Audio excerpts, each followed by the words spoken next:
అందరికీ mothers day శుభాకాంక్షలు. Mothers day అంటే అమ్మ, అంటే అమ్మ లేనిది అసలు ప్రపంచం లేదు.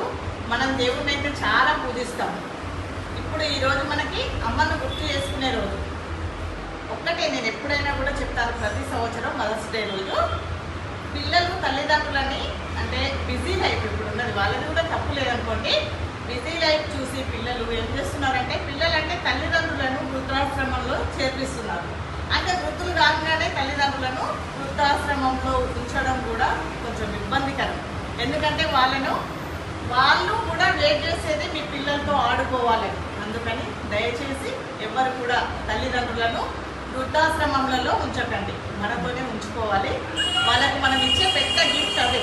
ఇంకొకటి, మనం తల్లిదండ్రులు హెల్త్ బాగా లేకుంటే పట్టించుకోవాలి. కానీ ఇప్పుడు ఏం చేస్తున్నారు, వాళ్ళ తదనంతరం చాలా కార్యక్రమాలు జరిపిస్తారు. అవన్నీ కూడా ఎవరికి కూడా అక్కడికి రావు. అందుకని వారు ఉండగానే దేవుళ్ళని ఎలా పూజిస్తామో తల్లిదండ్రులు, కనిపించే తల్లిదండ్రులను కూడా దేవుళ్ళలాగా పూజించాలని.